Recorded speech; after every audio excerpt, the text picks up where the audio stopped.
particulares.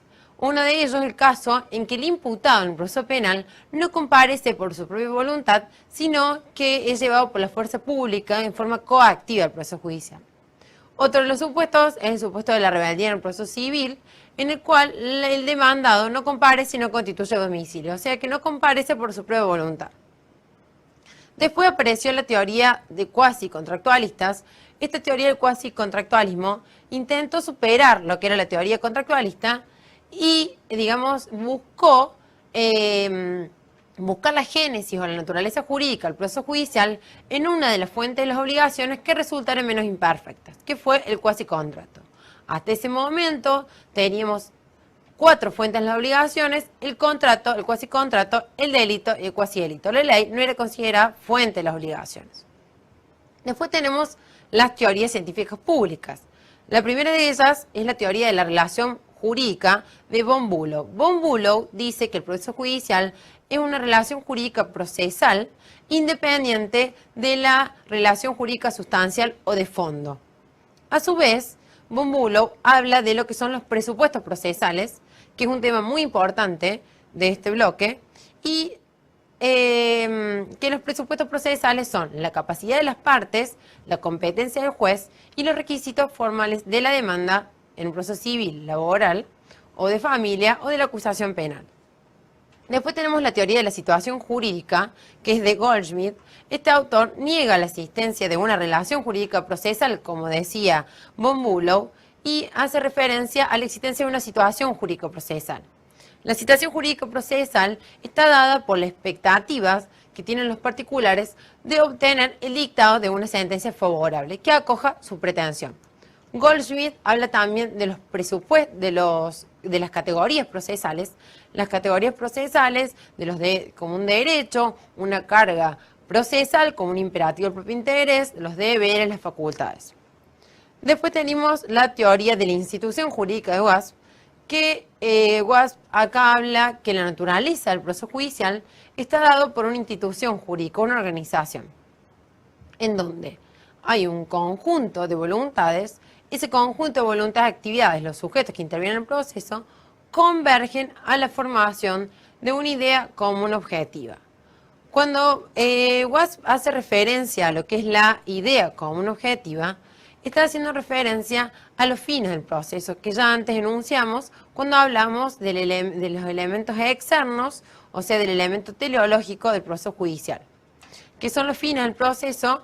El fin inmediato y el fin inmediato: lograr la paz social, restablecer el orden jurídico alterado, fijar los hechos, aplicar el derecho. Pasamos a otro tema fundamental, que es los caracteres del proceso judicial. Los caracteres son: el primero de ellos, que es público. ¿Qué quiere decir que es público? Que es ejercido por un funcionario público que integra uno de los poderes públicos del Estado, que es el Poder Judicial. A su vez, es desarrollado en base, digamos, al derecho procesal, que integra el derecho público interno de un Estado, y a su vez porque persigue fines públicos. Es autónomo, como dijo la doctora Lerrúa en el bloque anterior, y solución a que a partir del siglo XIX el derecho procesal se consideró una ciencia autónoma, ¿no? Y con lo autónomo también hacemos referencia que existe una doble relación. Una relación jurídico-procesal independiente, autónoma, de la relación jurídico-sustancial o de fondo. Cuando decimos que es complejo, es que hay múltiples sujetos que intervienen en el proceso, en donde interactúan y surgen de esa interacción múltiples relaciones jurídicas. Y cuando decimos que es teleológico, hace referencia a los fines del proceso judicial, que, digamos, el proceso judicial persigue determinados fines: el fin inmediato y el fin mediato. Para finalizar este bloque 2 del proceso judicial, vamos a decir unas palabras finales. Cuando la Constitución Nacional, en el artículo 18, establece que no debe ser condenado sin forma de proceso, consagra implícitamente el principio de que nadie debe ser condenado por un proceso cualquiera, es decir, por una farsa de proceso. El proceso debe ser idóneo, para el ejercicio de los derechos, lo suficientemente ágil para no agotar desaliento al actor y lo suficientemente seguro para no angustiar por restricción al demandado. Estas son las palabras finales del maestro Morelo en relación al proceso judicial, a la garantía constitucional de juicio previo, que está establecido en el artículo 18 de la Constitución Nacional, y un autor muy importante en lo que es la teoría general del proceso, al que siempre debemos remitir para, digamos, el estudio de esta materia. De este modo, finalizamos lo que es el bloque 2 del módulo 1, que es proceso judicial.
Soy la profesora Mariana Lichtenberg y en este bloque vamos a abordar las garantías constitucionales del proceso y los principios procesales.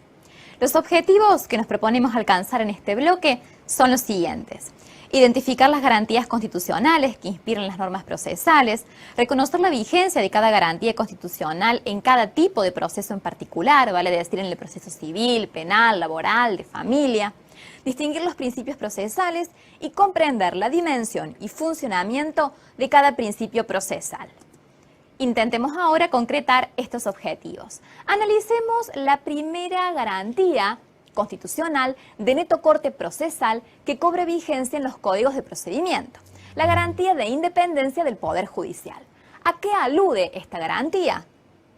Esta implica que el Poder Judicial no debe recibir instrucciones ni de los otros poderes del Estado, esto es el legislativo, el ejecutivo, ni de los particulares. Vale decir, entre los poderes del Estado existe comunicación, existe un mutuo control, pero jamás subordinación de unos con relación a otros. ¿En qué preceptos constitucionales está consagrada esta garantía constitucional? En los artículos 29, 109 y 110 de nuestra Constitución Nacional, y en el 153, 154 y 156 de la Carta Magna Provincial de la provincia de Córdoba. ¿Qué consagran estos principios? La prohibición de que la facultad de administrar justicia sea ejercida por cualquier otro poder del Estado que no sea el Poder Judicial. Estas normas también consagran la inamovilidad en sus funciones de los magistrados mientras dure su buena conducta y la intangibilidad de sus remuneraciones a modo de aseguramiento de su independencia. En el caso de la Constitución Provincial, también establece la incompatibilidad que tienen los funcionarios y magistrados judiciales en el ejercicio de cualquier actividad que pueda poner en riesgo su imparcialidad. Analicemos ahora la segunda garantía constitucional que cobre vigencia en el proceso. La garantía de juicio previo. ¿A qué alude? Esto implica que contra ninguna persona se podrá ejecutar una pena si no existe una condena definitiva por sentencia firme y que esta sentencia tenga fundamento legal y que esta ley haya sido dictada con anterior al hecho que motivó la causa. Vale decir, es necesario para que esta garantía cobre vigencia en el proceso que se den estos tres elementos en el siguiente orden cronológico. En primer lugar, que se dicte una ley que prevea un hecho y sancione. En segundo lugar, que en la práctica se produzca un hecho tipificado por esta norma. Y en tercer y último lugar, que se sustancie un proceso para juzgar a quien ha cometido un hecho ilícito y que luego del dictado de una sentencia que haya adquirido autoridad de cosa juzgada y que esté firme, se condene a esta persona y se ejecute en su contra una condena. Esta garantía tiene mayor vigor, mayor presencia en el ámbito del proceso penal, pero también se aplica en el resto de los fueros. Vale decir, nadie podrá ser considerado penalmente culpable en el caso del fuero penal, o bien deudor en el caso del fuero civil o laboral, o padre o hijo en el caso de una acción de filiación en el fuero de familia, sin que previamente se haya sustanciado íntegramente un proceso y haya recaído sentencia firme. Analicemos ahora la tercera garantía constitucional, esto es la garantía de juez natural. Esta implica que ninguna persona podrá ser juzgada por comisiones especiales o tribunales extraordinarios, es decir, por órganos jurisdiccionales creados ex post facto, es decir, con posterioridad al hecho que dio origen al proceso.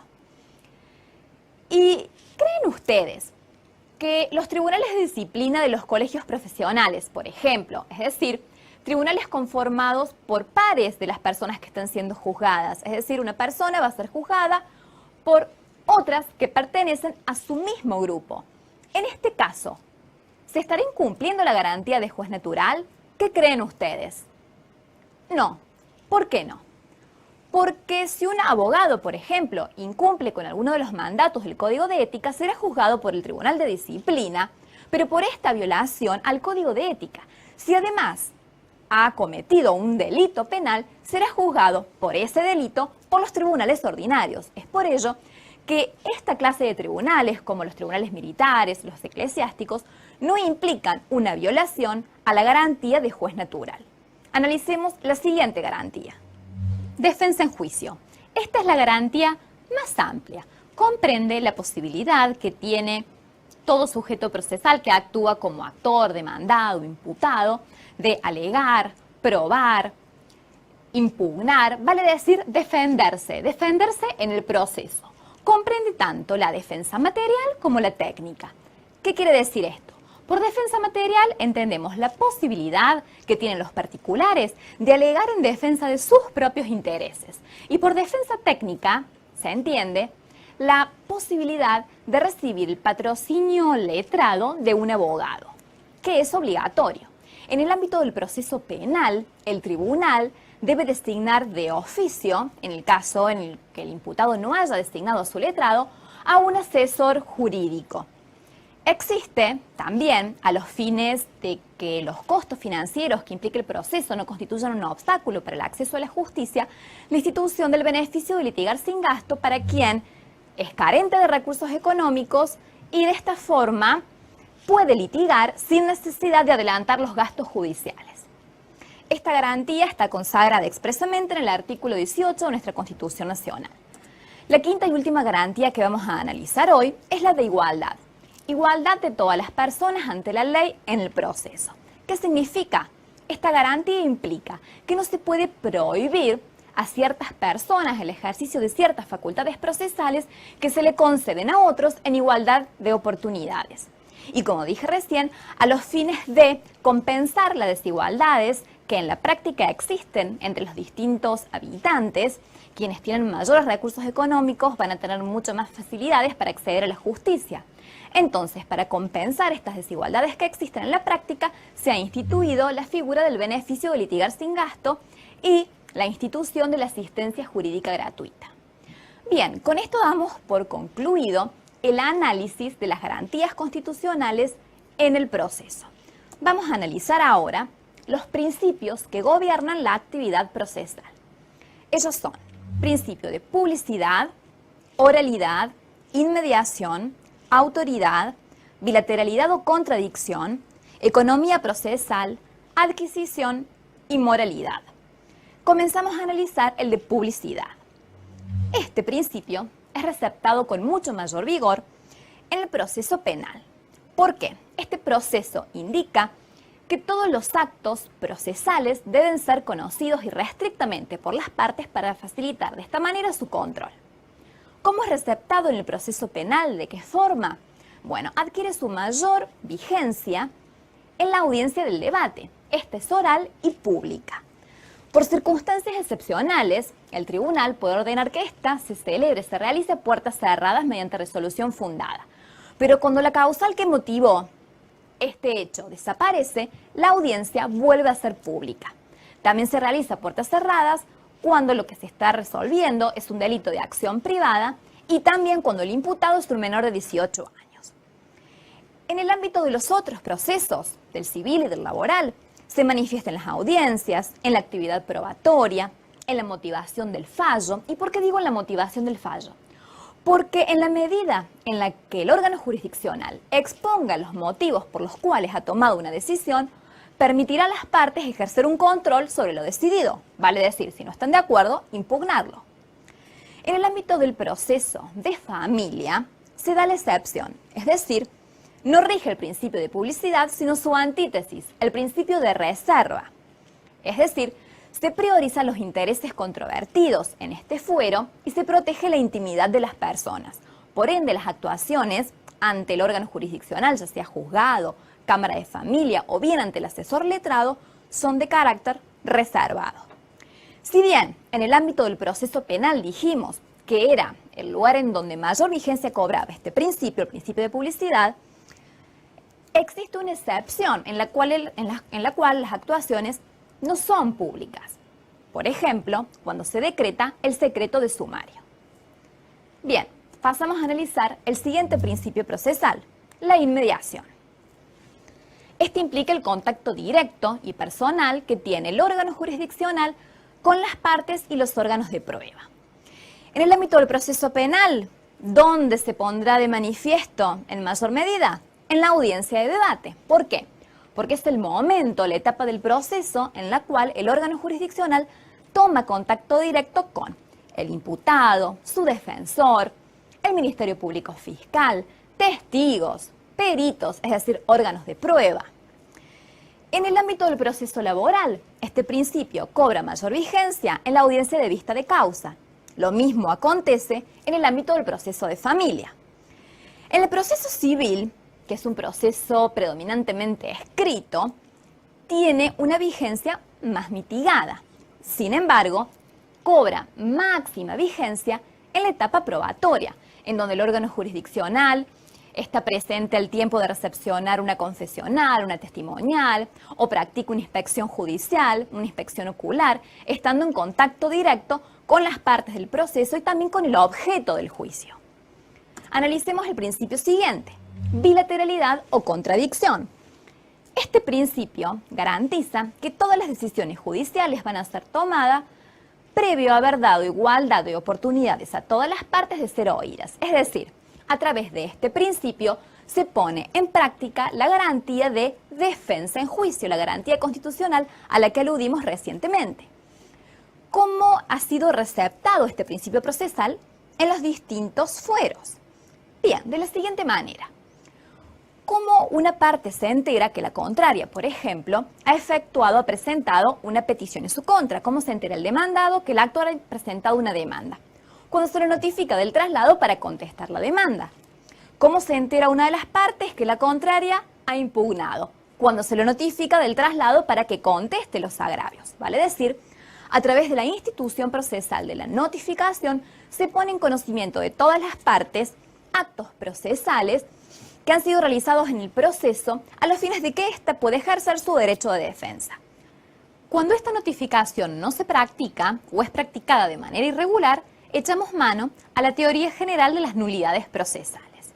Ahora bien, ¿dónde encontramos la excepción a este principio procesal de bilateralidad o contradicción? Es decir, a la obligatoriedad de que previo a la toma de cualquier decisión jurisdiccional ambas partes sean oídas. En las medidas cautelares. Las medidas cautelares son decretadas in audita pars, es decir, sin haber sido sustanciadas previamente, sin haber dado participación a la contraria. Por supuesto que esto es debido a la naturaleza de esta medida. Sin embargo, una vez que esta es trabada, se notifica a la parte en contra de quien se ha trabado a los fines de que ésta pueda ejercer su derecho de defensa. De este modo, el contradictorio no se elimina, sino solo se pospone. Analicemos el siguiente principio procesal. Previamente, quiero que resolvamos el siguiente caso práctico para aplicar concretamente